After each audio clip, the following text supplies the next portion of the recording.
The popular modern scientific materialist atheist worldview propagated by NASA, the mainstream media, and the public education system is that you are here because nothingness, for no reason, exploded and created everything. Before time, space, matter, consciousness, intelligence, and life, there was nothing. Then the nothingness exploded. And instead of destroying things like every other explosion ever, this explosion created things, created everything. The nothingness explosion somehow created space, time, and all matter in the universe in an instant and for no reason at all.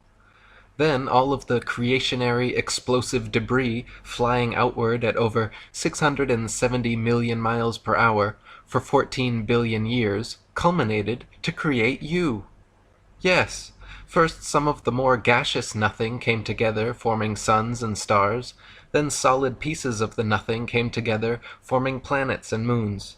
Then the nothing turned hydrogen and oxygen came together, forming water on the nothing planet Earth, out of which single-celled living organisms magically appeared, got to work dividing and multiplying into multi-celled conscious organisms, which multiplied and divided and mutated into various forms of sea life, which adapted and evolved and crawled onto land, replacing gills with lungs, lost tails, grew opposable thumbs, and started grasping at straws like this ridiculous nihilistic notion of Big Bang evolution. This anti-God materialist theory of evolution has been staunchly protected by the infallibility of science for over 150 years, but in actual fact, just as science has failed to find one true, valid proof that Earth is a ball spinning around the sun, scientists have failed to discover a single piece of evidence that the material world is a product of blind chance evolution.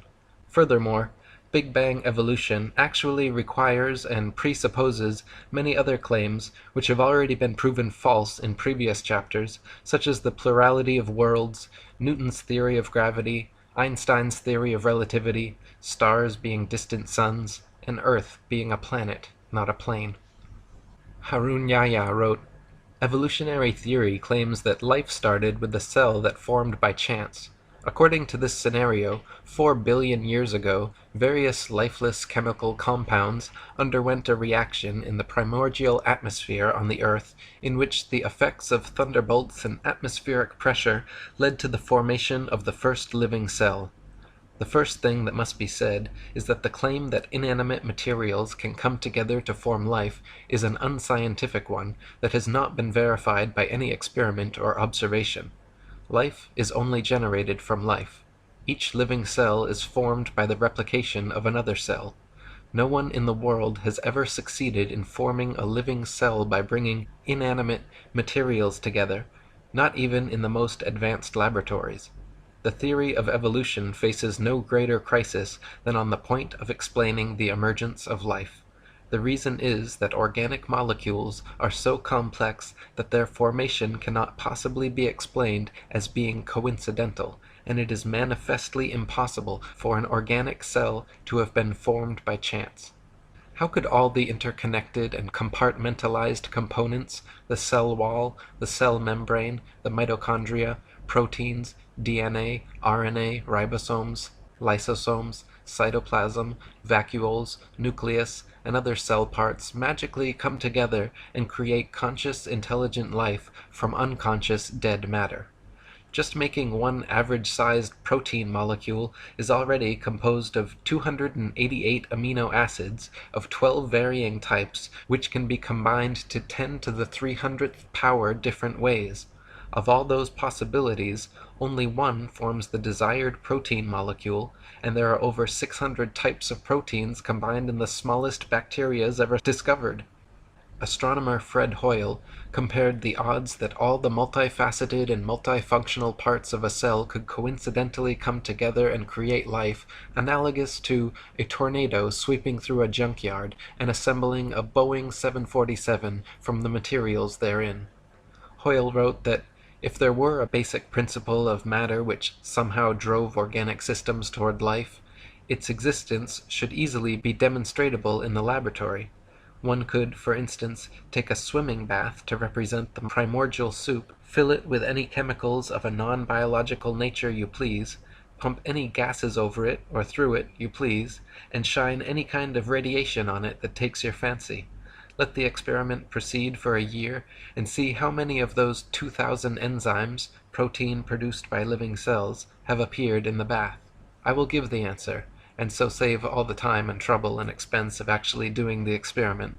You will find nothing at all, except possibly for a tarry sludge composed of amino acids and other simple organic chemicals.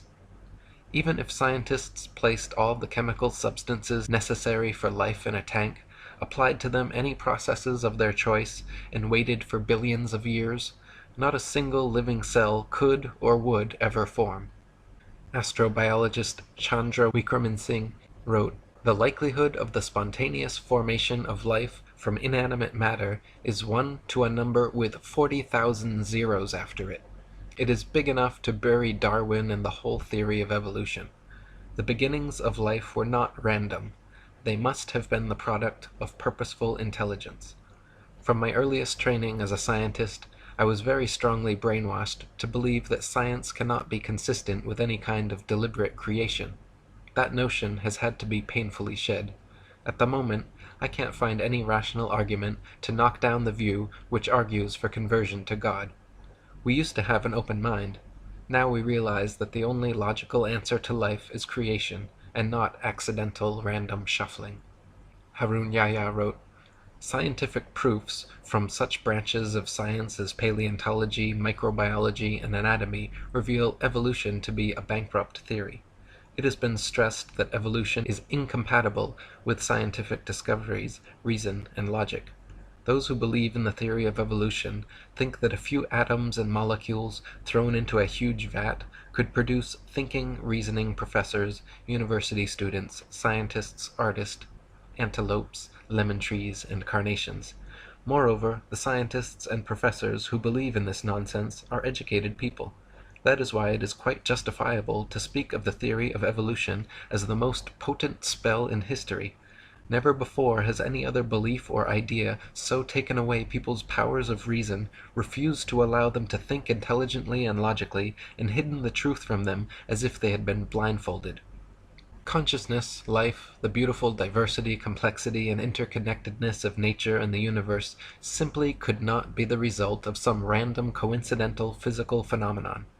If the likelihood of life forming from inanimate matter is 1 to the 10 to the 40,000th power, then those are precisely the magnificent odds against which the universe could be unintelligently designed.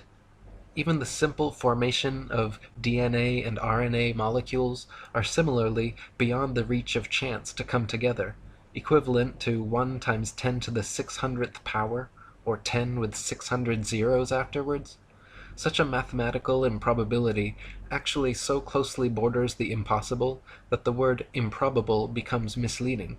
Mathematicians who regularly work with these infinitesimally small numbers say anything beyond 10 to the 50th power should be considered, for all intents and purposes, impossible. Dr. Leslie Orgel, an associate of Francis Crick, the discoverer of DNA, wrote, "It is extremely improbable that proteins and nucleic acids, both of which are structurally complex, arose spontaneously in the same place at the same time. Yet it also seems impossible to have one without the other.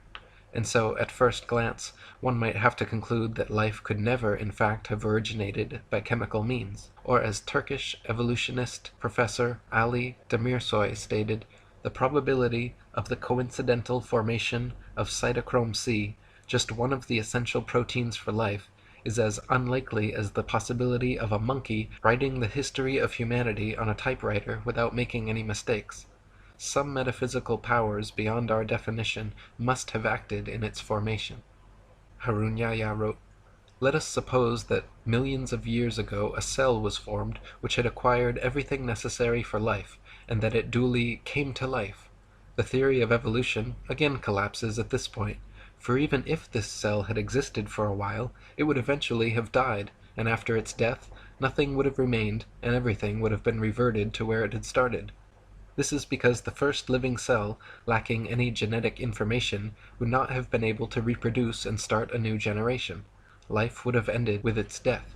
The genetic system does not only consist of DNA, the following things must also exist in the same environment: enzymes to read the code on the DNA, messenger RNA to be produced after reading these codes, a ribosome to which messenger RNA will attach according to this code, transfer RNA to transfer the amino acids to the ribosome for use in production, and extremely complex enzymes to carry out numerous intermediary processes.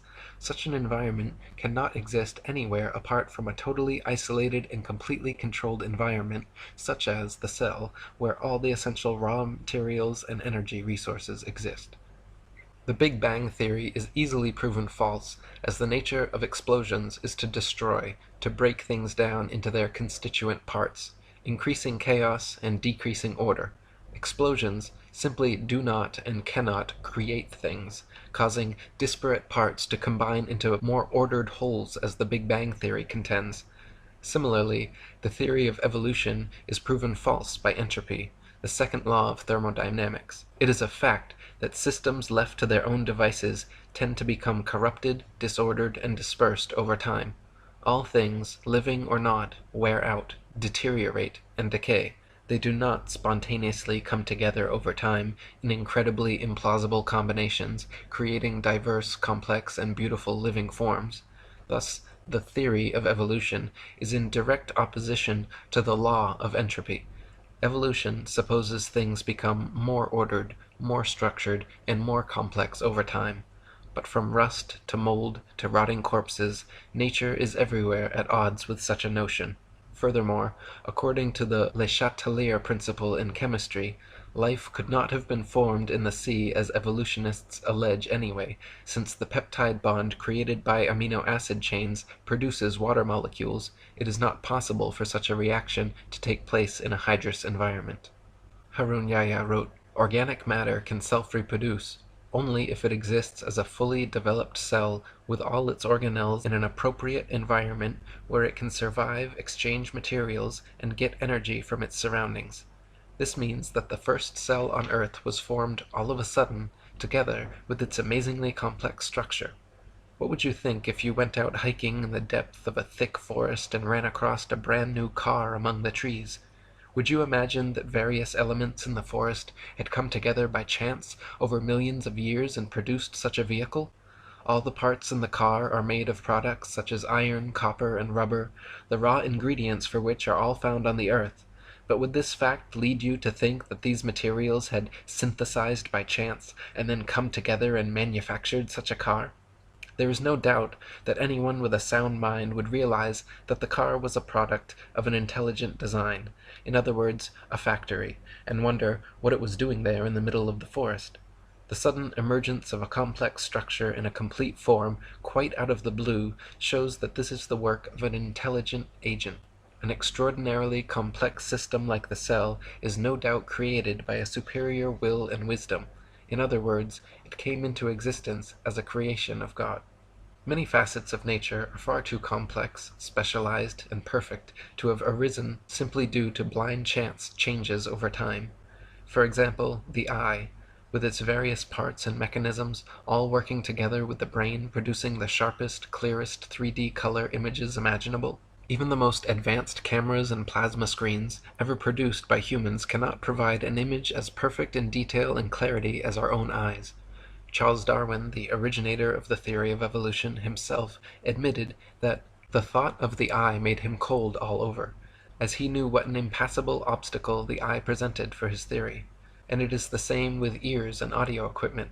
For over a century, many thousands of researchers, scientists, and engineers have been working in factories across the world trying to produce sharper, clearer audio and video playing and recording devices, never coming close to the capabilities and perfection of the human ear and eye.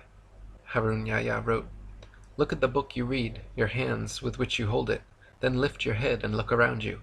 Have you ever seen such a sharp and distinct image as this one at any other place? Even the most developed television screen produced by the greatest television producer in the world cannot provide such a sharp image for you. This is a three-dimensional, colored, and extremely sharp image. No one would say that a hi-fi or a camera came into being as a result of chance. So how can it be claimed that the technologies that exist in the human body, which are superior even to these, could have come into being as a result of a chain of coincidences called evolution? It is evident that the eye, the ear, and indeed all the parts of the human body are products of a very superior creation. Charles Darwin, in his Origin of Species, the veritable Bible of atheist materialists, stated that if my theory be true, numberless intermediate varieties, linking most closely all of the species of the same group together, must assuredly have existed. Consequently, evidence of their former existence could be found only amongst fossil remains. Darwin himself knew no such transitional forms had been discovered, and hoped that they would be found in the future. He even admitted in his Difficulties on Theory chapter that these missing intermediate forms were the biggest stumbling block for his theory. He called it the most obvious and gravest objection which can be urged against my theory. Harun Yahya wrote, "According to the theory of evolution, every living species has emerged from a predecessor. One species which existed previously turned into something else over time, and all species have come into being in this way. According to the theory, this transformation proceeds gradually over millions of years. If this were the case, then innumerable intermediary species should have lived during the immense period of time when these transformations were supposedly occurring. For instance, there should have lived in the past some half-fish, half-reptile creatures which had acquired some reptilian traits in addition to the fish traits which they already had. Or there should have existed some reptile bird creatures which had acquired some avian traits in addition to the reptilian traits they already possessed. Evolutionists refer to these imaginary creatures, which they believe to have lived in the past, as transitional forms.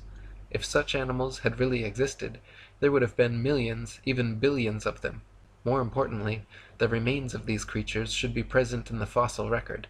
The number of these transitional forms should have been even greater than that of present animal species, and their remains should be found all over the world." Darwin hoped that transitional forms of animal species gradually evolving into different species would eventually be discovered at some future time in the fossil record. To this day, however, no such transitional forms have ever been found anywhere in the world. Darwin's observations regarding natural selection and adaptation were certainly correct. So-called microevolution of various traits and characteristics within a species has been confirmed and widely exists. But macroevolution, the supposed transformation from one species into a completely different species, has never been observed, and no evidence of such evolution exists anywhere in the fossil record. Colin Patterson, senior paleontologist for the British Museum of Natural History and an ardent evolutionist, even he admits that Darwinists must concede natural selection has never been observed to actually cause anything to evolve. He said, "No one has ever produced a species by mechanism of natural selection. No one has ever got near it, and most of the current argument in neo-Darwinism is about this question." Harun Yahya wrote, "Even in the most scientific books about evolution, the stage of transition from water to land, one of the unexplainable points of evolution, is given in such simplicity that they do not prove to be believable even for children. According to evolution, life began in water, and the first developed animals on Earth were fish. According to the story, one day fish species developed the ability to climb out of the water and moved on land. The theory continues that fish which chose to live on land had feet instead of fins, and lungs instead of gills. In most of the books about evolution, nobody explains why the transition occurred. Even in the most scientific sources, writers suddenly jump to conclusions like, "and transition from water to land occurred," without providing a satisfactory answer regarding how the process worked. Yet, how did this transformation occur? It is obvious that a fish cannot survive out of water for more than 1 or 2 minutes. If we assume that a drought really existed, as claimed by evolutionists, and fish were for some reason drawn to lands, then what would happen to fish even if this process lasts for 10 millions of years? The answer is straight. Fish leaving the water would inevitably die in a few moments. Even if this process lasted for 10 million years, the answer would still be the same. All fish would die one by one. Nobody would dare say, "Maybe after 4 million years Some of the fish suddenly acquired lungs while they were trying to survive. This would no doubt be an illogical assertion. However, that is exactly what evolutionists claim. The theory of evolution supposes that life somehow originated and evolved in the sea until somehow something that had theretofore lived only underwater grew lungs and feet and started living on land. Darwinists claim fish, creatures living only underwater, turned into amphibians, creatures living on both land and water, and then amphibians evolved into reptiles, creatures living only on land. Then they propose some reptiles evolved wings and became birds, while other reptiles evolved and became mammals. None of these transitional forms have ever been found, however, nor could they realistically exist either. For example, amphibian eggs develop only in water, whereas amniotic eggs develop only on land, so some sort of gradual step-by-step evolution scenario is impossible, since without perfect, complete eggs, a species cannot survive. Reptiles, allegedly evolving into mammals, is another example of evolutionist wishful thinking. Reptiles are cold-blooded, lay eggs, do not suckle their young, have one middle ear bone, 3 mandible bones, and bodies covered in scales, whereas mammals are warm-blooded, have live births, suckle their young, have 3 middle ear bones, 1 mandible, and are covered in fur or hair. Far too many distinct differences for gradual evolution. Reptiles evolving wings is another sheer impossibility, as the structure of land-dwelling reptiles and air-dwelling birds are far too different. Engin Qurer, a Turkish evolutionist, admits the problem wings present to Darwin's theory. The common trait of the eyes and the wings is that they can only function if they are fully developed. In other words, a halfway developed eye cannot see.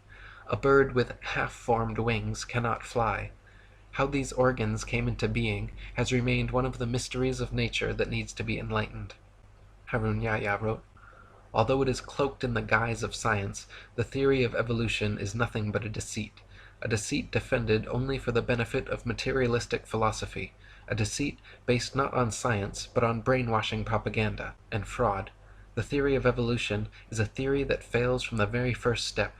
The reason is that evolutionists are unable to explain even the formation of a single protein. Neither the laws of probability nor the laws of physics and chemistry offer any chance for the fortuitous formation of life.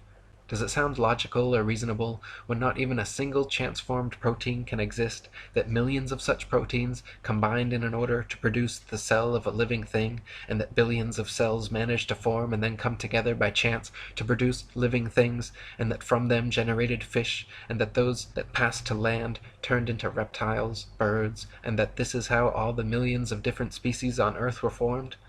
They have never found a single transitional form, such as a half-fish, half-reptile, or half-reptile, half-bird, nor have they been able to prove that a protein, or even a single amino acid molecule composing a protein, could have formed under what they call primordial Earth conditions. Not even in their elaborately equipped laboratories have they succeeded in doing that. Darwin's theory is a concept that concerns not only biology, chemistry, astronomy, and metaphysics, but actually formed the basis for a new political outlook as well. Within a very short time, this new progressive political attitude was redefined as social Darwinism, and as many historians have suggested, social Darwinism became the ideological basis of fascism, communism, and eugenics. Darwin's idea of natural selection and survival of the fittest were central to the insane ideologies of many of the 20th century's worst mass murderers, including Mao, Stalin, Lenin, Trotsky, Marx, and Pol Pot.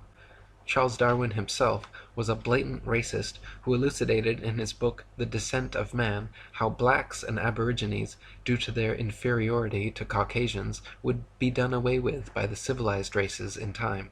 Freemasonic records state that Charles Darwin's grandfather, Erasmus Darwin, was a philosopher, scientist, and physician who advanced ideas on evolution back in the 18th century. Before coming to Derby in 1788, Dr. Darwin had been made a Mason in the famous time immemorial lodge of Canongate Kilwinning No. 2 of Scotland. He also maintained close connections to the Jacobin Masons in France, and Adam Weishaupt's Illuminati. Sir Francis Darwin and Reginald Darwin, 2 of his sons, were also made Masons in Tyrian Lodge No. 253 at Derby. Charles Darwin does not appear on the rolls of the lodge, but it is most likely that he, like his grandfather, his sons, and his bulldog, T.H. Huxley, was a Mason. Charles wrote that he used to listen to his grandfather's ideas of evolution and was greatly influenced by them.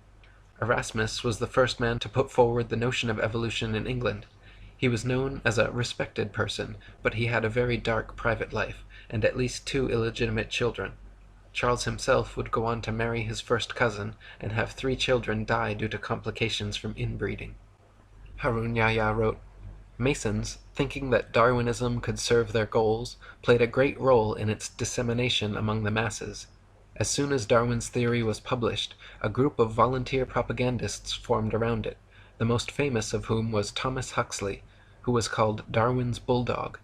Huxley, whose ardent advocacy of Darwinism was the single factor most responsible for its rapid acceptance, brought the world's attention to the theory of evolution in the debate at the Oxford University Museum, in which he entered into on June 30th, 1860, with the Bishop of Oxford, Samuel Wilberforce. Huxley's great dedication to spreading the idea of evolution, together with his establishment connections, is brought into further light according to the following fact. Huxley was a member of the Royal Society, one of England's most prestigious scientific institutions, and, like nearly all the other members of this institution, was a senior Mason. Other members of the Royal Society lent Darwin significant support.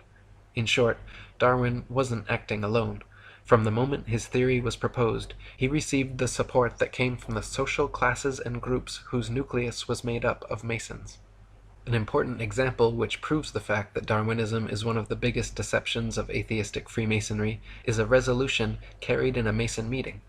The 33rd Degree Supreme Council of Mizraim Freemasonry at Paris reveals in its minutes its promotion of evolution as science, while they themselves scoffed at the theory.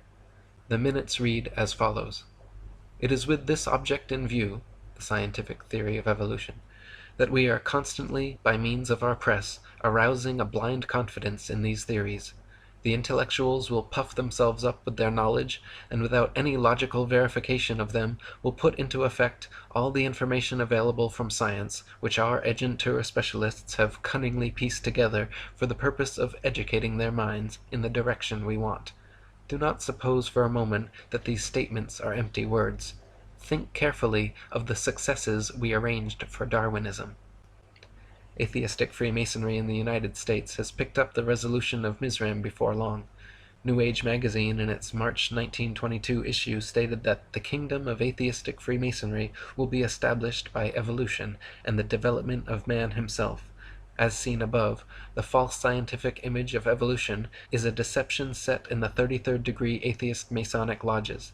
Atheist Masons openly admit that they will use the scientists and media which are under their control to present this deception as scientific, which even they find funny. The Mimar Sinan journal, published by the Turkish Great Freemasonry Lodge, has openly discussed their mission to use Darwinism to overthrow religion and belief in God. One article mentioned, "Today, the only valid scientific theory accepted both by most civilized countries and underdeveloped ones remains to be Darwinism. However, neither the Church nor other religions have collapsed yet. The legend of Adam and Eve is still being taught as religious teaching in holy books." In other words, it seems that one of the main goals of modern Masons, besides convincing people of the Ball Earth and Big Bang, is to abolish creationism and replace it with their godless myth of blind chance evolution. Just like Copernicus never claimed to have any new or special evidence for his heliocentric theory, Darwin never claimed to have any verifiable scientific evidence proving his evolution theory. Yet here we are 150 years later, no closer to a proof of either, but with the vast majority of indoctrinated sheeple convinced they are monkey men hanging from a spinning ball. Harun Yahya wrote, "When we look at the Western media carefully, we frequently come across news dwelling on the theory of evolution. Leading media organizations and well-known and respectable magazines periodically bring this subject up. When their approach is examined, one gets the impression that this theory is an absolutely proven fact, leaving no room for discussion. Ordinary people reading this kind of news naturally start to think that the theory of evolution is a fact, as certain as any law of mathematics. They print headlines in big fonts. According to Time magazine, a new fossil that completes the gap in the fossil chain has been found. or nature indicates that scientists have shed light on the final issues of evolutionary theory. The finding of the last missing link of the evolution chain means nothing because there is not a single thing proven about evolution. In short, both the media and academic circles, which are at the disposal of anti-religionist power centers, maintain an entirely evolutionist view, and they impose this on society.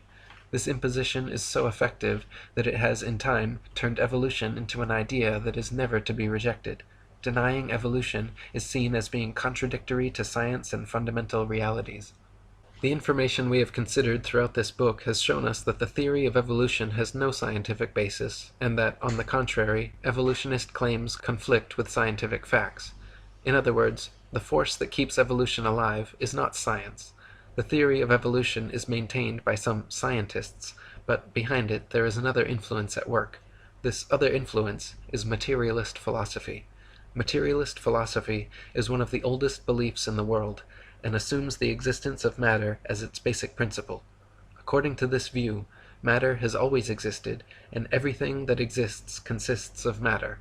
This makes belief in a creator impossible, of course, because if matter has always existed, and if everything consists of matter, then there can be no supermaterial creator who created it.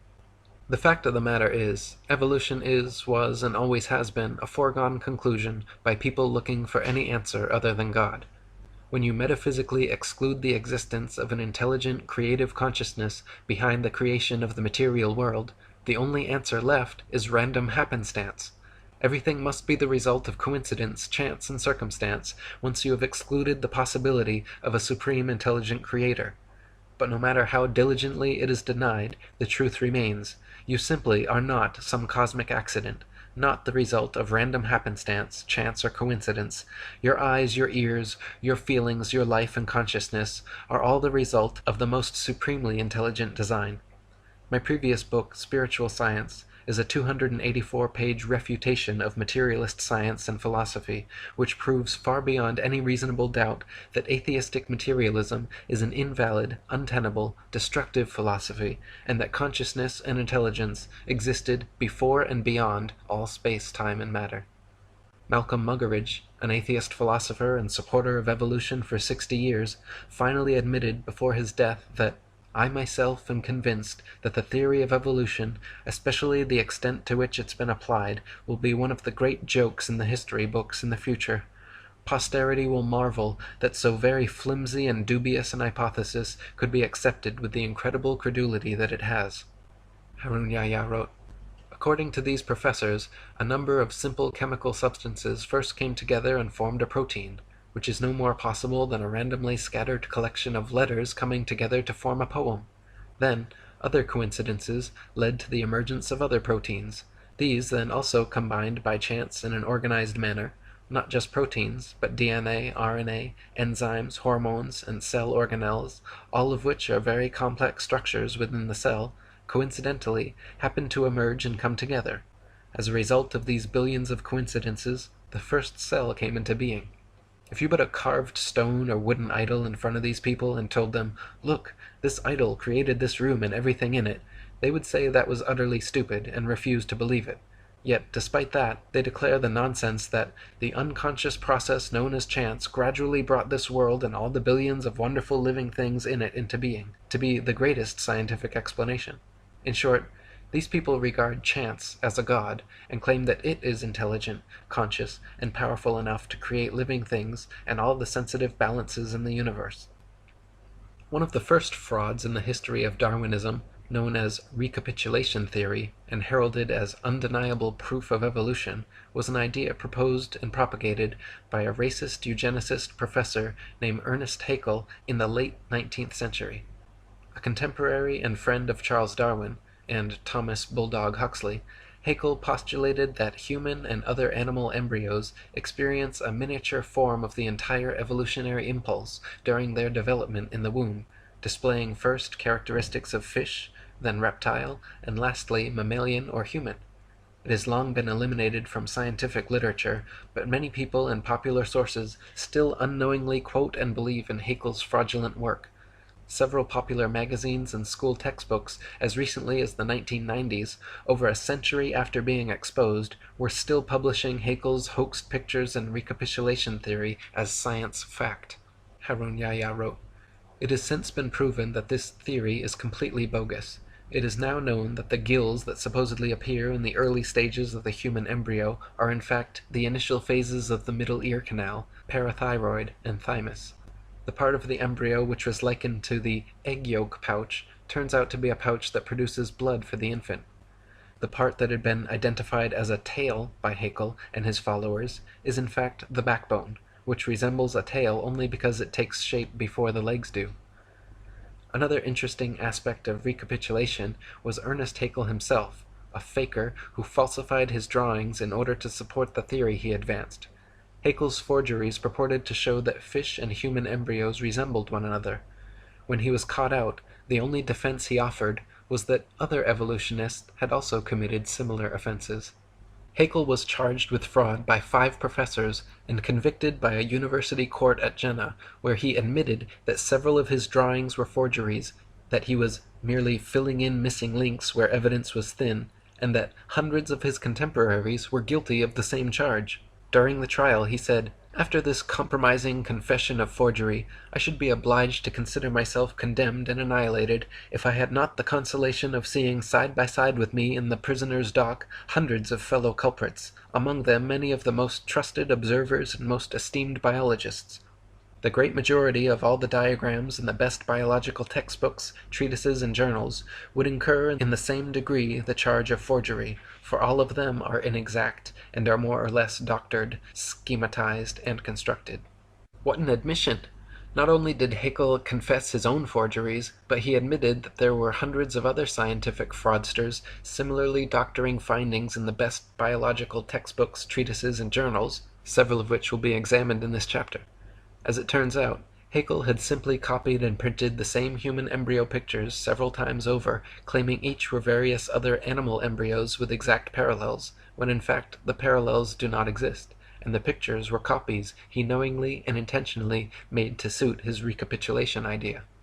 Malcolm Bowden wrote, "To support his theory, Haeckel, whose knowledge of embryology was self-taught, faked some of his evidence.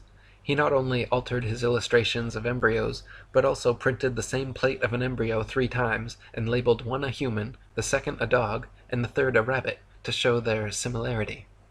Dr. Michael Richardson wrote, "This is one of the worst cases of scientific fraud. It's shocking to find that somebody one thought was a great scientist was deliberately misleading. It makes me angry. What Haeckel did was to take a human embryo and copy it, pretending that the salamander and the pig and all the others look the same at the same stage of development. They don't. These are fakes."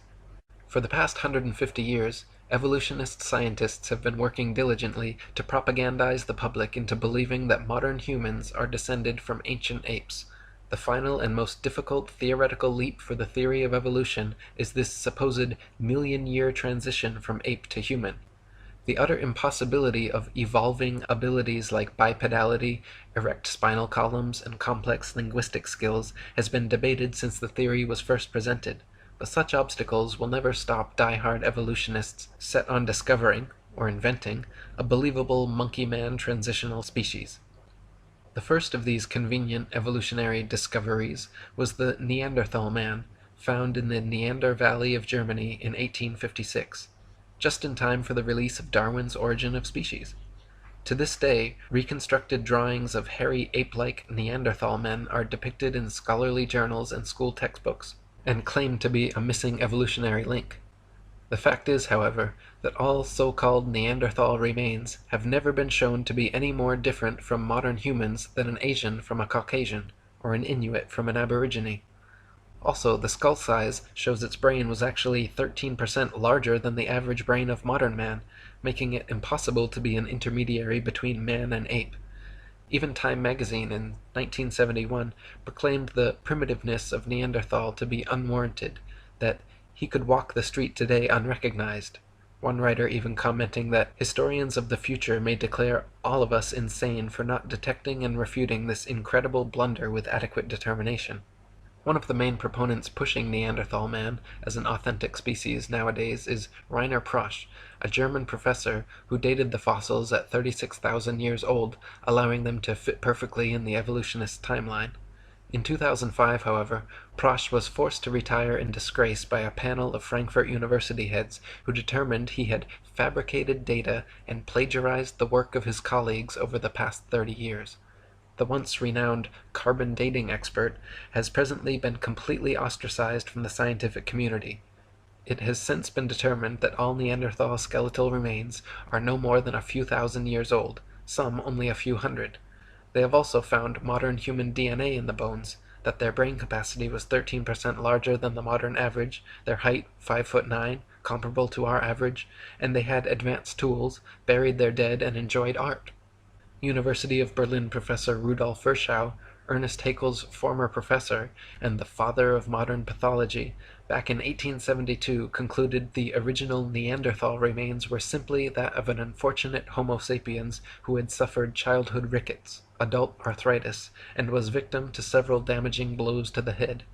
Eric Trinkaus, a paleoanthropologist from New Mexico University, concluded his examination stating, "Detailed comparisons of Neanderthal skeletal remains with those of modern human have shown that there is nothing in Neanderthal anatomy that conclusively indicates locomotor, manipulative, intellectual, or linguistic abilities inferior to those of modern humans." In 1891, the next ape-man discovery was found in Java, Indonesia, by Eugene Dubois, who coincidentally happened to be a student and apprentice of evolutionist hoaxer Ernest Haeckel. Dubois found a skull cap, a leg bone, a jaw fragment, and 3 teeth, from which he reconstructed the ape-like Java man. Within 10 years of its discovery, Java man was the main subject of over 80 evolution books and articles. It was given the scientific name of Anthropopithecus erectus, and later changed to Pithecanthropus erectus, and finally Homo erectus, undoubtedly for super-official pseudo-scientific reasons. Hank Hanegraaff wrote, "Java man was discovered by a Dutchman. I'm a little embarrassed by that because I'm a Dutchman myself. His name was Eugene Dubois. The bones were found in 1891 on an Indonesian island of Java in Southeast Asia along the banks of the Solo River. And there was an interesting assortment. He found a leg bone, a skull cap, a jaw fragment, and 3 teeth. And that's what he concocted Java man from. Interestingly, some of the teeth were old and some young. The bones belonged to ape, female and male. It was an interesting conglomeration, and the reason that people didn't catch on to it is because the find of Dubois was kept from scholars for about 30 years. He also withheld the discovery of modern human remains, which were found in the same stratum as Java man. Of course, that would have ruined his claims that Java man was the ancestor of modern-day humans. Finally, enough pressure was placed on him that the actual bones were allowed to be examined and the discrepancies were found, and eventually enlightened America, as well as the world, found out that this was a hoax. Unfortunately, hoaxes die hard. Recently, Time magazine ran a cover story entitled "How Man Became Man," and starts off ridiculing Christians and creationists, then goes on to present Java man as though it were a fact. Java man's teeth were found to be of different ages, and the bones a mixture of human and ape, with a giant gibbon skull. Rudolf Virchow, Haeckel's own professor and the foremost pathology expert of his time, stated, "In my opinion, this creature was an animal, a giant gibbon in fact, and the thigh bone has not the slightest connection with the skull." He and many others have concluded the thigh bone is quite clearly human, while the skull cap and teeth belong to a primate. In 1912, a doctor and paleoanthropologist named Charles Dawson claimed to have found a jawbone and cranial fragment of an ape-man transitional form in a pit in Piltdown, England. It was alleged to be 500,000 years old, and was displayed as absolute proof of human evolution in museums across the world. For the next 40 years, scores of scientific articles, artist reconstructions, and over 500 doctoral theses were written about Piltdown Man. Objections and criticisms were raised immediately by contemporaries like Arthur Keith, but managed to be mitigated by Dawson until 1953, when tests proved conclusively that the Piltdown skull was actually human and only a few hundred years old, while the lower protruding jaw was from a recently deceased orangutan. Investigators found that Dawson had artificially worn down the orangutan jaw, and that the primitive tools discovered alongside the fossils were imitations Dawson had sharpened with steel implements. Dawson also filled the molar surfaces of the teeth to more resemble those of man, and stained all the fossils with potassium dichromate to give them an antiquated appearance. The stains quickly disappeared when dipped in acid, however. Wilfrid LeGras-Clark, a member of Joseph Weiner's team who uncovered the forgery, stated that the evidences of artificial abrasion immediately sprang to the eye. Indeed, so obvious did they seem, that it may well be asked, how was it that they had escaped notice before? Within days, Piltdown Man was removed from the British Museum, where it had been on display for 4 decades. Since conclusively being proven a hoax in 1953, many of Dawson's other paleontological finds have also proven to be fakes or planted.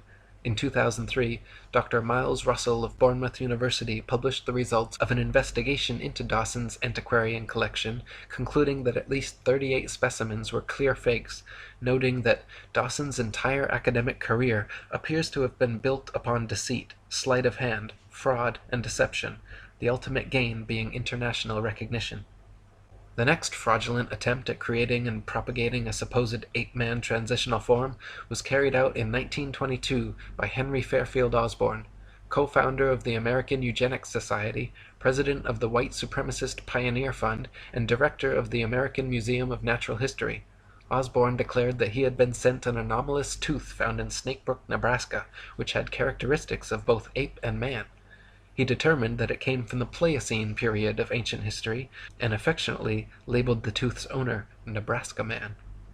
Harun Yahya wrote, Nebraska Man was immediately given a scientific name, Hesperopithecus haroldkukei. Many authorities gave Osborn their support. Based on this single tooth, reconstructions of the Nebraska Man's head and body were drawn. Moreover, Nebraska Man was even pictured along with his wife and children, as a whole family in a natural setting. Once Nebraska Man made the media rounds of popular publications, and the pliable public was sufficiently propagandized, the story disappeared until 1928, when William Bryan and William Gregory had the opportunity to independently examine the tooth. Their investigations both conclusively found that the tooth did not belong to a man or ape, but was actually from an extinct species of wild American pig called Presthenops. After William Gregory published his article, Hesperopithecus, apparently not ape nor a man, in Science magazine, all drawings and models of Nebraska Man and his family were quickly removed from evolutionist publications. Henry Osborn himself was forced to concede that Nebraska Man, Hesperopithecus haroldkukei, the supposed example of the Pliocene Pithecanthropus erectus, and his whole imaginary family were completely fictional fabrications. He never admitted to intentional fraud, and why would he? But as an ardent evolutionist, eugenicist, and white supremacist, a level of confirmation bias was likely. Osborn was even such a sadistic racist that he was quoted during a national debate unabashedly saying of World War I Army intelligence tests that, "I believe those tests were worth what the war cost, even in human life. We have learned once and for all that the Negro is not like us." Harun Yahya wrote, after Darwinism advanced the claim with his book The Descent of Man that man evolved from ape-like living beings, he started to seek fossils to support this contention. However, some evolutionists believed that half-man, half-ape creatures were to be found not only in the fossil record, but also alive in various parts of the world. In the early 20th century, these pursuits for living transitional links led to unfortunate incidents, one of the cruelest of which is the story of a pygmy by the name of Odabenga. Odabenga was captured in 1904 by an evolutionist researcher in the Congo. In his own tongue, his name meant friend. He had a wife and 2 children. Chained and caged like an animal, he was taken to the USA, where evolutionist scientists displayed him to the public in the St. Louis World Fair along with other ape species and introduced him as the closest transitional link to man. 2 years later, they took him to the Bronx Zoo in New York, and there they exhibited him under the denomination of Ancient Ancestors of Man, along with a few chimpanzee, a gorilla named Dina, and an orangutan called Duhong. Dr. William Hornaday, the zoo's evolutionist director, gave long speeches on how proud he was to have this exceptional transitional form in his zoo, and treated caged Otabenga as if he were an ordinary animal.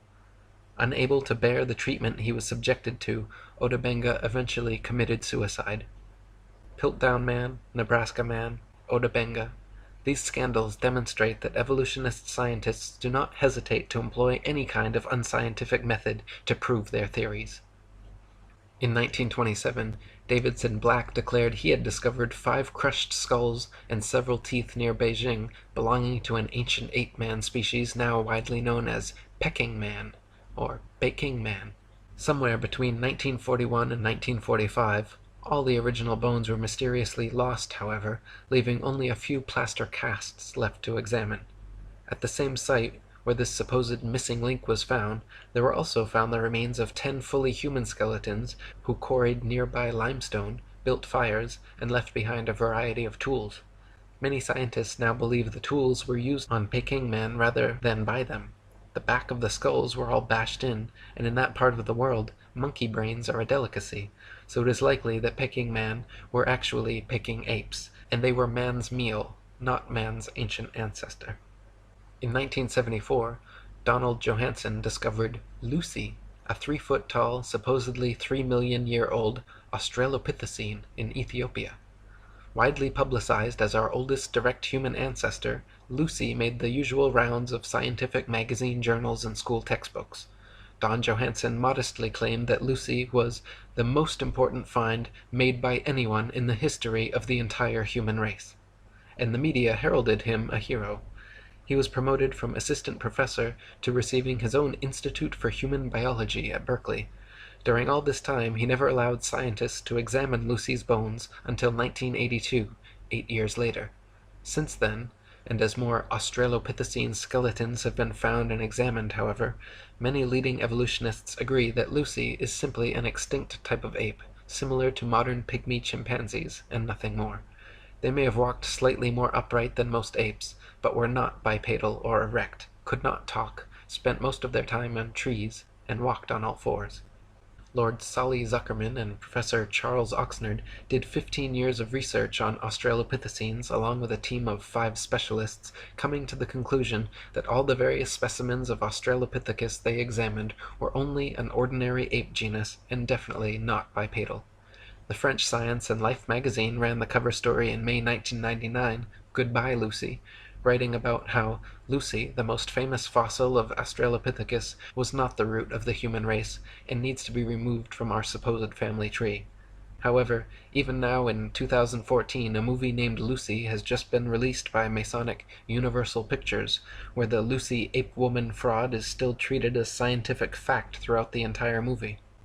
In 1982, a skull fragment found in the Spanish town of Ors was hailed to be the oldest fossilized human remain ever found in Eurasia. Ors Man was supposedly a 17-year-old ape-man who lived between 900,000 and 1,600,000 years ago, and was presented to the world with the usual reconstructed drawings showing a young, hairy man-ape teenager. In 1983, however, a team of scientists from France concluded that the skull fragment was actually from a 4-month-old donkey. A 3-day scientific symposium had been scheduled so experts could examine and discuss the bone, but was immediately cancelled after the French investigation. Embarrassed Spanish officials sent out 500 letters to the would-be attendees apologizing. After more conclusive tests, the Daily Telegraph on May 14, 1984 carried the headline, "Ass Taken for Man." Later in 1984, Kamoya Kimu, in a team led by paleoanthropologist Richard Leakey, discovered Turkana Boy at Neriakatum near Lake Turkana, Kenya. Turkana Boy was proclaimed to be a preteen boy from 1.5 to 1.6 million years ago and is now regarded as the most complete early human skeleton ever found. Much like Neanderthal man, however, Turkana Boy, or Neriakatomi Homo erectus, is no different from modern man. American paleoanthropologist Alan Walker said, "I doubt the average pathologist could tell the difference between the fossil skeleton and that of a modern human." He wrote that he laughed upon first seeing it because it looked so much like a Neanderthal. Turkana was bipedal, with arms and legs of human proportions, an upright skeletal structure, comparable in height, cranial size, and development rate of modern humans. Even the discovering team leader Richard Leakey stated that the difference between this specimen of Homo erectus and modern man are no more pronounced than simple racial variances. The shape of the skull, the degree of protrusion of the face, the robustness of the brows, and so on, these differences are probably no more pronounced than we see today between the separate geographical races of modern humans.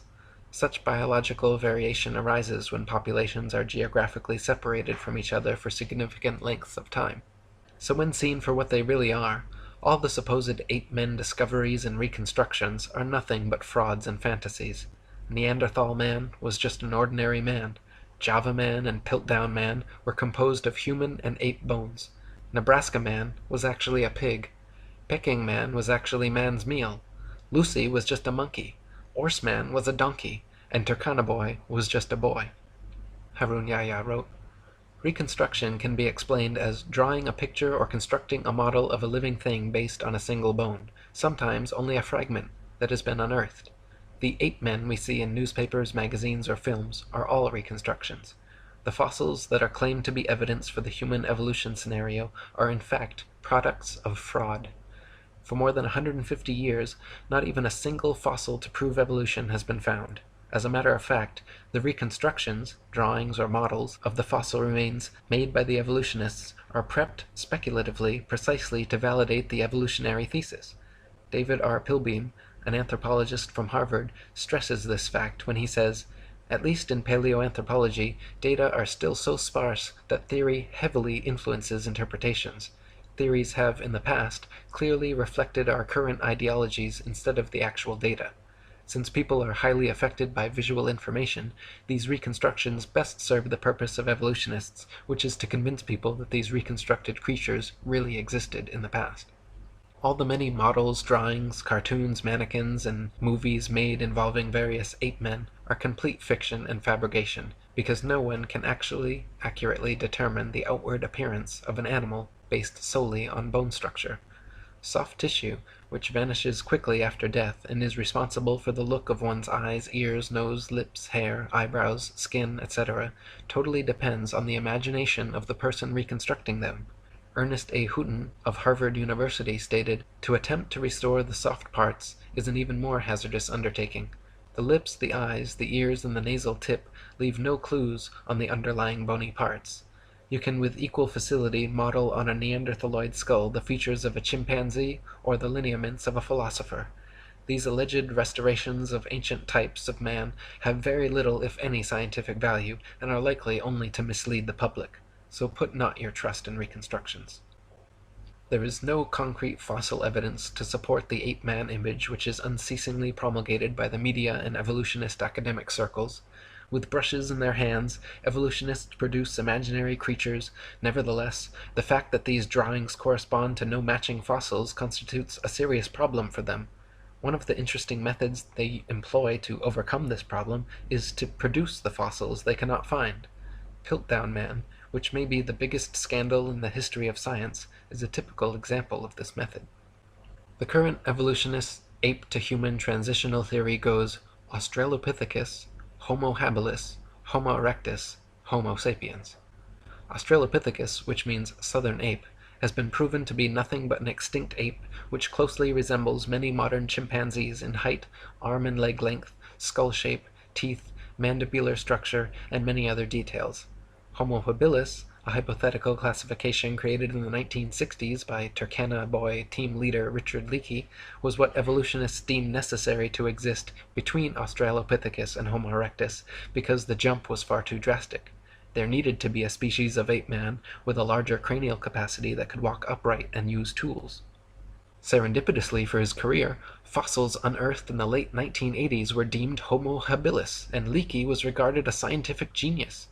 That is, until his contemporaries Bernard Wood and C. Loring Brace determined the Homo habilis arms were too long, legs were too short, and skeletal structure too ape-like to be anything but an ape. Their fingers and toes were that of tree climbers, and their jaws and cranial capacities were comparable to modern apes. American anthropologist Holly Smith in 1994 concluded Homo habilis was not homo, or human at all, but simply an ape, just like Australopithecus. She stated that restricting analysis of fossils to specimens satisfying these criteria, patterns of dental development of Australopithecines and Homo habilis remain classified with African apes. Those of Homo erectus and Neanderthals are classified with humans. So Australopithecus and Homo habilis, the first two classifications, are both actually fully ape, while Homo erectus and Homo sapiens, the second two classifications, are in fact fully human and comparable to modern man, with variances no greater than the natural variances of race and genetics. So even after 150 years of discoveries, evolutionists are no closer to finding a true transitional species existing between ape and man, and no closer to proving their theory. Nor can they answer how apes could develop bipedality, human arm and leg length ratios, erect spinal columns, and complex linguistic skills. If humans evolved from apes, why do apes still exist? Why don't any of these supposed transitional forms still exist now, and where are true examples in the fossil record? The class Dinosauria was originally defined by Sir Richard Owen of the Royal Society and Superintendent of the British Museum Natural History Department in 1842. Or, in other words, the existence of dinosaurs was first speculatively hypothesized by a knighted museum head coincidentally in the mid-19th century during the heyday of evolutionism, before a single dinosaur fossil had ever been found. The Masonic media and mainstream press worldwide got to work hyping stories of these supposed long-lost animals, and then, lo and behold, 12 years later, in 1854, Ferdinand Vanderveer Hayden, during his exploration of the upper Missouri River, found proof of Owen's theory. A few unidentified teeth he mailed to leading paleontologist Joseph Leidy, who several years later declared them to be from an ancient, extinct Trachodon dinosaur, which, beyond ironically, means rough tooth. Firstly, it should be needless to say that it is impossible to reconstruct an entire hypothetical ancient animal based on a few teeth.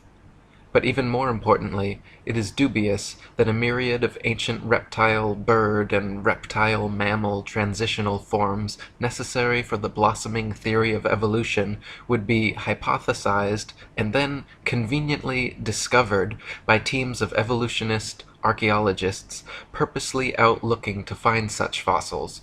And it is even more dubious that such fossils have supposedly existed for millions of years, but were never found by or known to any civilization in the history of humanity until evolutionism's Masonic Renaissance in the mid-19th century. David Wozni wrote, "Why are there no discoveries by Native Americans in all the years previous when they roamed the American continents? There is no belief of dinosaurs in the Native American religion or tradition. For that matter, why were there no discoveries prior to the 19th century in any part of the world? According to the World Book Encyclopedia, before the 1800s, no one ever knew that dinosaurs existed. During the late 1800s and early 1900s, large deposits of dinosaur remains were discovered. Why has man suddenly made all these discoveries? No tribes, cultures, or countries in the world ever discovered a dinosaur bone before the mid-1800s, and then they were suddenly found all over the world in North America, South America, Europe, Asia, Africa, Argentina, Belgium, Mongolia, Tanzania, West Germany, and many other places apparently had large deposits of dinosaur fossils never before seen. All these places were inhabited and well explored for thousands of years before this time. Why had no one ever found a dinosaur fossil before?" According to the book The Dinosaur Project, paleontological journalist Wayne Grady claims the period following this, from around 1870 to 1880, became a period in North America where some of the most underhanded shenanigans in the history of science were conducted. In what was known as the Great Dinosaur Rush, or the Bone Wars, Edward Drinker Cope of the Academy of Natural Sciences and Othniel Marsh of the Peabody Museum of Natural History began a lifelong rivalry and passion for dinosaur hunting. They started out as friends, but became bitter enemies during a legendary feud involving double-crossing, slander, bribery, theft, spying, and destruction of bones by both parties.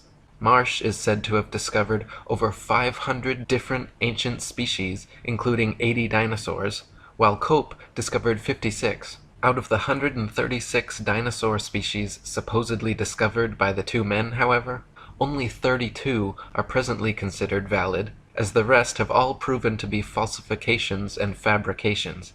None of them once claimed to find a complete skeleton either, so all their work involved reconstructions. In fact, to this day, no complete skeleton has ever been found, and so all dinosaurs are reconstructions.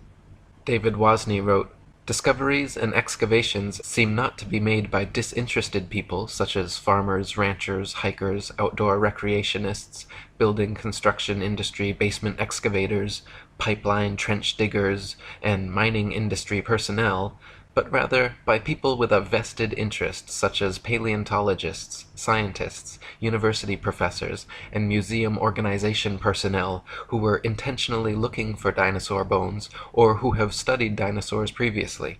Finds are often made during special dinosaur bone hunting trips and expeditions by these people to faraway regions already inhabited and explored. This seems highly implausible. More believable is the case of the discovery of the first original Dead Sea Scrolls in 1947, which were unintentionally discovered by a child and which were all published by 1955.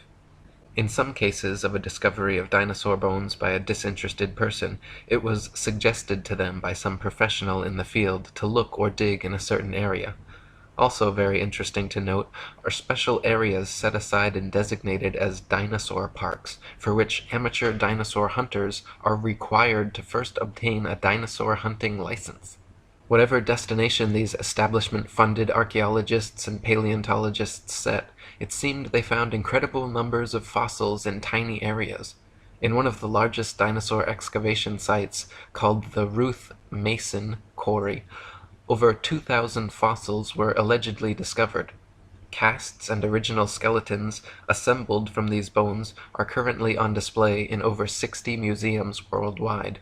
Florentino Ameghino, head of paleontology at La Plata Museum, is amazingly responsible for 6,000 fossil species supposedly discovered throughout his career, all in Argentina. Dinosaur hunter Earl Douglas sent 350 tons of excavated dinosaur bones to the Carnegie Museum of Natural History throughout his career, all coming from the Dinosaur National Monument in Utah. During an expedition to Patagonia, Dr. Louis Chiappe and Dr. Lowell Dingus supposedly discovered thousands of dinosaur eggs at a site of only a few hundred square yards. Many experts have mentioned how such finds of huge quantities of fossils in one area by just a few highly invested individuals goes against the laws of natural probability and lends credence to the likelihood of forgeries or concentrated planting efforts. David Wozni wrote, "Dinosaur bones sell for a lot of money at auctions. It is a profitable business. There is pressure for academics to publish papers. Museums are in the business of producing displays that are popular and appealing. Movie producers and the media need to produce material to sell to stay in business. The mainstream media loves to hype alleged dinosaur finds. Much is to be gained by converting a bland, non-dinosaur discovery of a bone of modern origin into an impressive dinosaur find and letting artists' interpretations and imaginations take the spotlight rather than the basic, boring, real find. There are people who desire and crave prestige, fame, and attention. There is the bandwagon effect and crowd behavior, and then there are people and entities pursuing political and religious agendas. Highly rewarding financial and economic benefits to museums, educational and research organizations, university departments of paleontology, discoverers and owners of dinosaur bones, and the book, television, movie, and media industries may cause sufficient motivations for ridiculing of open questioning and for suppression of honest investigation. The fact that T-Rex bones have sold at auctions for upward of $12 million shows how lucrative the field of dinosaur hunting can be, and it just happens to be museum officials who serendipitously seem to make the most prolific finds. The first dinosaur to ever be publicly displayed was the Hadrosaurus folci at Edward Drinker Cope's Academy of Natural Sciences in Philadelphia. The bones were co-discovered by Joseph Leidy, Cope's esteemed professor, and the man responsible for the Trachodon Toothosaurus. The original Hadrosaurus reconstruction, which is still on display today, shows a huge plaster-cast bipedal reptile standing upright, using its tail as a third leg. What few people know, however, is that no skull was ever discovered, and no original bones were put in the public exhibit. David Wasney wrote, "A visual and a sculptural artist were promptly hired to invent a skull, and from the illustrations of another artist, who had depicted the iguanodon, the two artists drew the same face for the Hadrosaurus folci. The people involved could now technically defend the existence of this dinosaur if someone were to ask. The stunt worked out so well and fooled the public so thoroughly that they could later change the head of the creature without anyone noticing. To this day, Hadrosaurus folci is on display at the Academy of Natural Sciences in Philadelphia. The bones are said to be kept behind heavy closed doors, but a plaster copy is exhibited in their place. So we learn of an iguana skull being substituted for the skull of a dinosaur on display. What was the public told at the time? What are we not being told today? What we are not being told is that this is the rule and not the exception.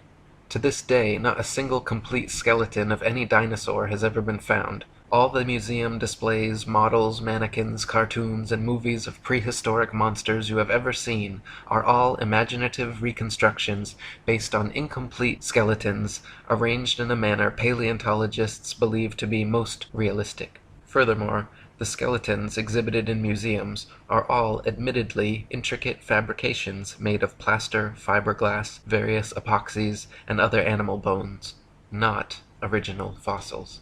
When dinosaur bones are transported and prepared, they use strips of burlap soaked in plaster to jacket over the fossils.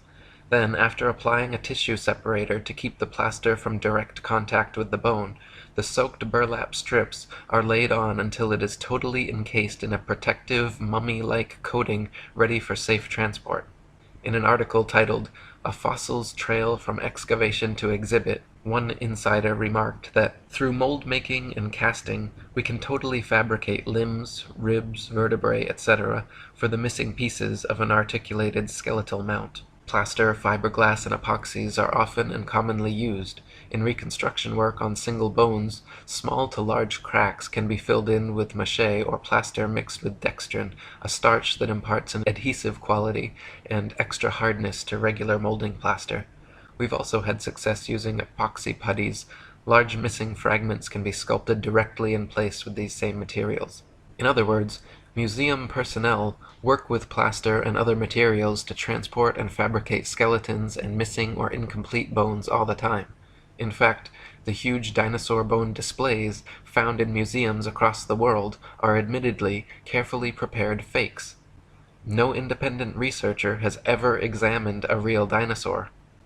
They claim all the actual fossils are kept in high-security storage, but only a select few paleontologists are ever allowed to examine them, so the ability to ascertain their authenticity is kept from the general public. Robin Kofod wrote, "Most people believe that dinosaur skeletons displayed in museums consist of real dinosaur bones. This is not the case. The real bones are incarcerated in thick vaults to which only a select few highly placed researchers hold a key, which means that no independent researcher has ever handled a Tyrannosaurus rex bone. When people unaffiliated with the paleontological establishment attempt to gain access in order to study these dinosaur bones, they are met with refusal upon refusal.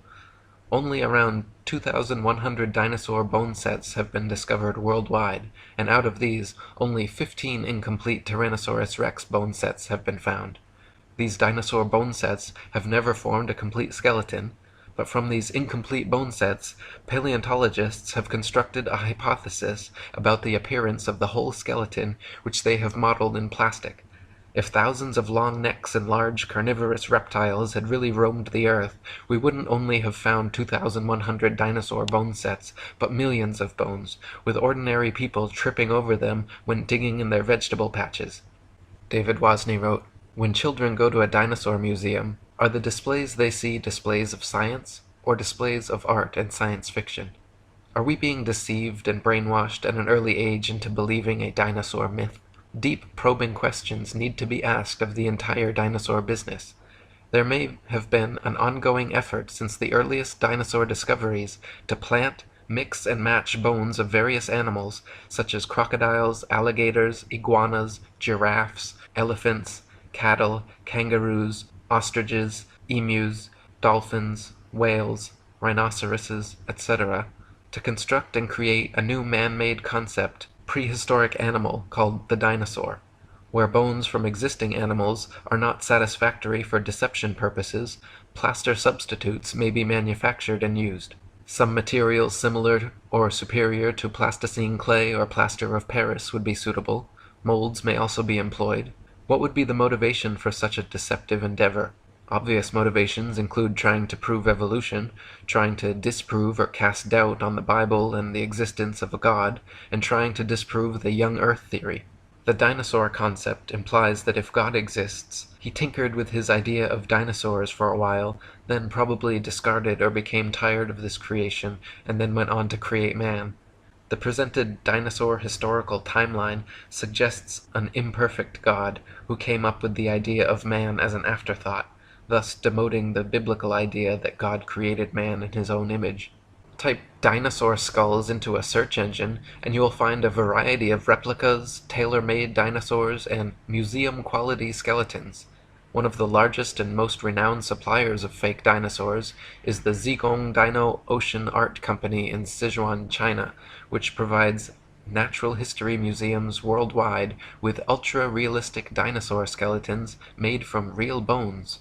Chicken, frog, dog, cat, horse, and pig's bones are melted down, mixed with glue, resin, and plaster, then used as base material for recasting as dinosaur bones. They are even given intentional fractures and an antiquated, fossilized look to achieve the right effect. Their website boasts over 62% of our output goes to American and European markets, which means we will understand and are familiar with the intricacies and regulation of exporting to these regions. Since we are a partner of dinosaur museums, all products are made under the guidance of experts of the Chinese Academy of Sciences. We have gained a global sales network reaching the USA, Brazil, France, Poland, Russia, Germany, Saudi Arabia, South Korea, Thailand, Indonesia, exhibited in Peru, Argentina, Vancouver, Cincinnati, Chicago, and other places. As Alan Fiducia, University of North Carolina paleontology professor, wrote, I have heard there is a fake fossil factory in northeast China, in Liaoning province near the deposits where many of these recent alleged feather dinosaurs were found. Or as David Wozni wrote, the possibility exists that key dinosaur bones on display have been artificially modified through sculpture and carving. Bone sculpture is not an unknown human activity. Many cultures participate in creating man-made objects out of existing bones, totally unrecognizable from the original shape. Is the dinosaur industry a customer of this sort of business? Is it possible that dinosaur skeleton replica are secretly assembled or manufactured in private buildings out of public view, with bones artificially constructed or used from a number of different modern-day animals? Why bother having any authentic original fossils at all if alleged replicas please the public? Another problem with dinosaurs is their unnatural structural dynamics.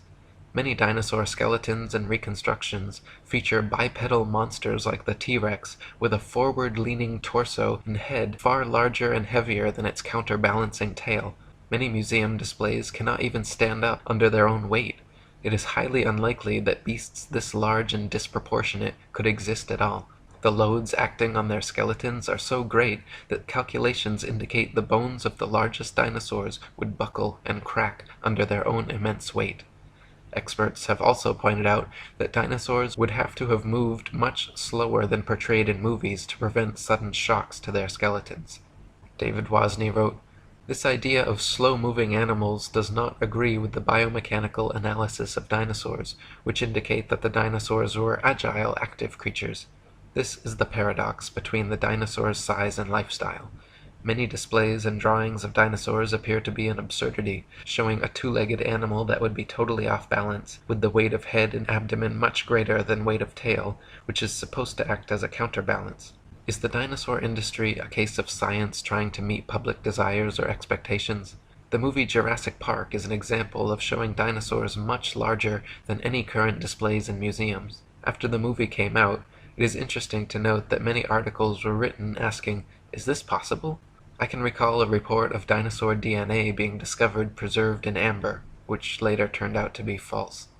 Robin Coford wrote, "Overall, several millions of dollars have been spent promoting the existence of dinosaurs through movies, TV, magazines, and comics. The world of movies and paleontology are like Siamese twins. People's view on the existence of dinosaurs is based not on firm evidence, but on Hollywood-fixated artistic impressions. Documentaries colorfully illustrate each dinosaur's characteristics, like colors, weight, and muscle mass, but Don Lessam, advisor for Jurassic Park, admits that this is pure guesswork. Consider, for instance, the question of how much these dinosaurs weigh. Don Lessam says, "Scientists don't know how much dinosaurs weighed." Dinosaurs are presented to the public with colorful artistic reconstructions, drawings, models, mannequins, gigantic skeletons in museums, cartoons and movies showing these beasts in explicit detail, but the fact is, from the assigning and arrangement of bones in each species, to the impossible to discern soft tissue, skin, eyes, noses, color, hairiness, texture, etc., just like the many supposed ape-man species, all dinosaur reconstructions are 100% fictional fabrications created by invested and inventive evolutionists. They purposely present dinosaurs to children in the media to spark and bias their young imaginations toward their machinations. Cartoons like Ice Age and The Land Before Time, movies like Jurassic Park and Dinosaur Island, coloring books, dolls, plastic toys, elementary school textbooks, and huge displays in children's museums certainly have an effect on budding young minds. National Geographic and the Ice Age movies were produced by Mason Rupert Murdoch's News Corp and 20th Century Fox. The Masonic production company Universal Studios created Jurassic Park and The Land Before Time. They are owned by Comcast, whose main shareholders are Masons, J.P. Morgan, and the Rothschilds.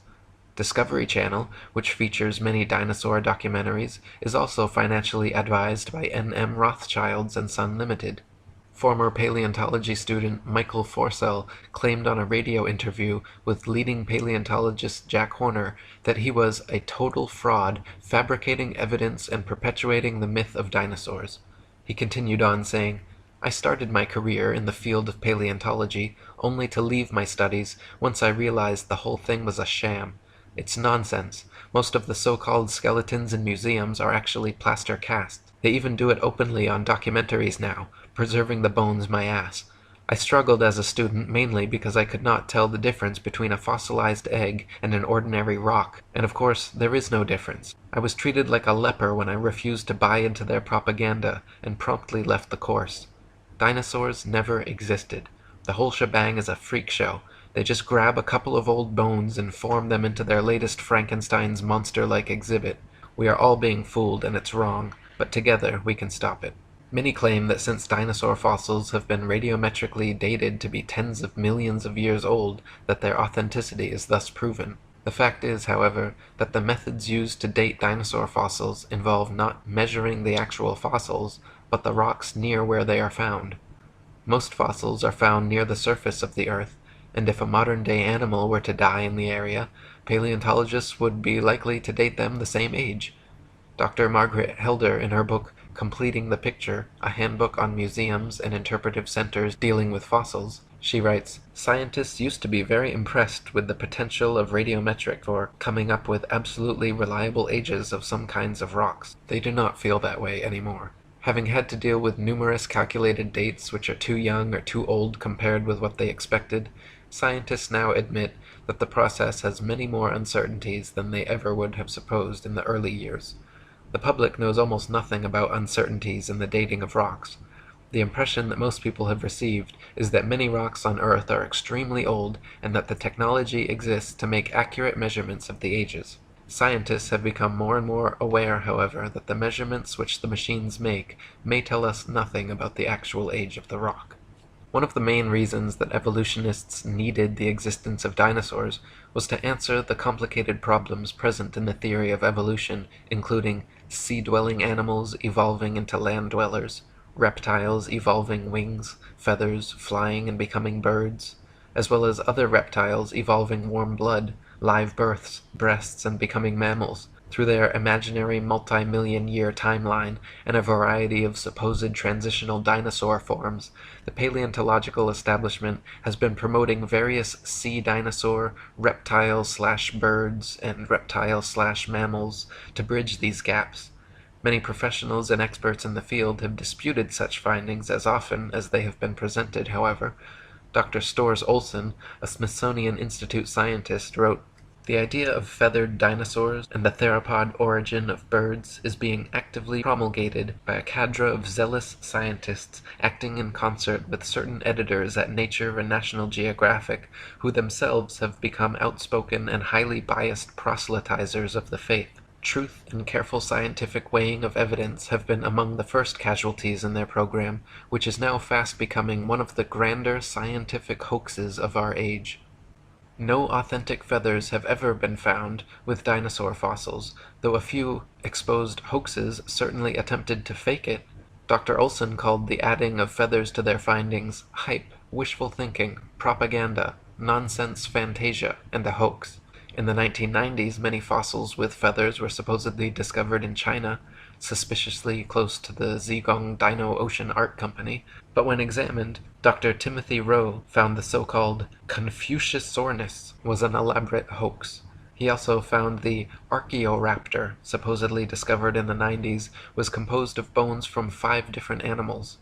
When Dr. Rowe presented his findings to National Geographic, the head scientist reportedly remarked, "Well, all of these have been fiddled with."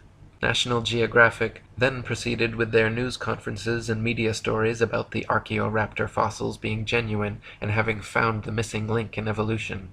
Robin Kofod wrote, "In 1999, National Geographic magazine was busted when they presented in a colorful and fancily presented article the missing link, an Archaeoraptor dinosaur, which was supposed to support the basic tenet of evolutionary theory that dinosaurs had slowly developed over millions of years.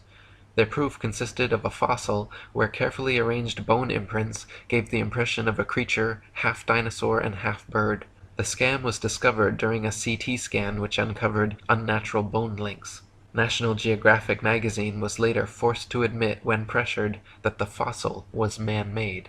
Paleontologists claim that Archaeopteryx is another transitional form of bird evolved from dinosaurs, but this theory falls on its face against overwhelming evidence to the contrary. Other species like Confuciusornis, Launingornis, and Eolalavis have all been found to be contemporary with the Archaeopteryx and are indistinguishable from present-day birds. Alan Fiducia from University of North Carolina, one of the most famous ornithologists in the world, stated, "I've studied bird skulls for 25 years, and I don't see any similarities whatsoever. I just don't see it. Theropod origin of birds, in my opinion, will be the greatest embarrassment of paleontology of the 20th century." Larry Martin from the University of Kansas, a paleo-ornithologist, says, "To tell you the truth, if I had to support the dinosaur origin of birds with those characters, I'd be embarrassed every time I had to get up and talk about it." Even if dinosaurs did evolve into birds to fill their evolution gap, it does not explain how something like the common housefly could have evolved. Flies flap their wings simultaneously 500 times per second. Even the slightest dissonance in vibration would cause them to lose balance and fall. But this never happens. How could they evolve such an amazing and specialized ability? Why were dinosaurs never discovered before the evolutionist renaissance in the mid-19th century? Why do paleontologists think they can reconstruct an entire species of ancient animal from a few teeth? Why have so many dinosaur discoveries turned out to be hoaxes? Why are all authentic dinosaur fossils kept under tight lock and key away from any independent analysis? Why has erosion and weathering not destroyed all these supposed prints and fossils that are allegedly millions of years old? If dinosaurs were supposedly wiped out by a meteor impact or other such catastrophe, why is it that all the other various animal species that exist today were not similarly wiped out?